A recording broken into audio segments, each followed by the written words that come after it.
One of the keys to any good woodworker is the sharpness of his tools. So you want to have good quality tools, but you also want to make sure that you keep them razor sharp. And you can see that mine are all polished to a mirror finish. I keep them very sharp. A lot of people ask what my method of sharpening them is, and I do like to use a combination of a whetstone. So I will actually keep Japanese water stone in a little Rubbermaid container, and I will also use a tri-hone with 3 different grits. Now you can use this with a honing solution that comes with it, or you could use 3-in-1 oil or any combination of oil.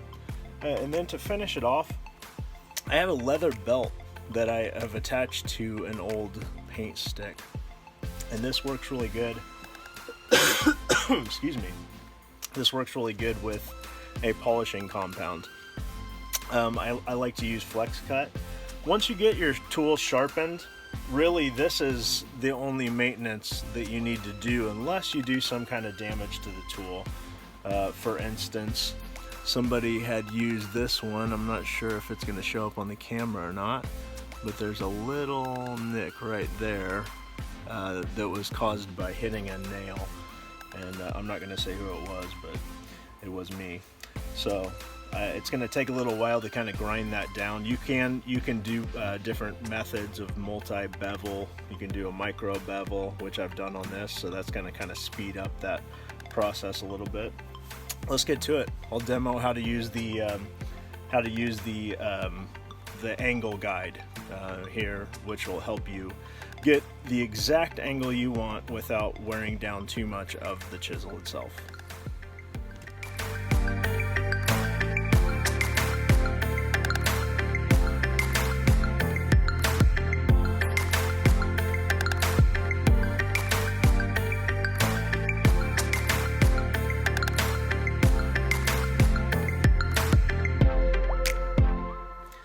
So you may have noticed a few things. When I am using the whetstone, especially, it tends to wear down quicker.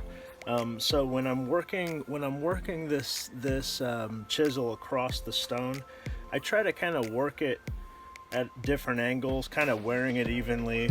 I'll even rotate it. These stones can be upwards $100 a piece, so you got to be careful not to damage them too much. Over time you will have to eventually flatten them, and we could do another video about that. You just flatten them on another piece of sandpaper on a piece of granite is how I do it. And then on this, I just use a little dab of the honing solution. I don't use a whole lot of it. You can use 3-in-1 oil too. It works pretty good. Same deal. I just try to work it around until I get that nice bevel. It's nice and flat. Now, what you'll notice is you'll have a little bit of a burr. So on the fine stone, you'll want to kind of work that burr down on the flat end of your chisel or your blade, whichever one you're working with. And just kind of go over it a few times back and top until it's nice and sharp. You grab a piece of scrap paper to kind of, so it's pretty sharp. You can tell it's still a little jagged. So we'll finish it off with a stropping compound. Now this stuff does have zinc in it, and it like basically attaches to, the way I understood it, is it basically attaches to little bits of the metal and just removes a micro layer of metal from the blade, which is why it gives it that shiny look. You can use this actually to polish any kind of soft or hard metal. So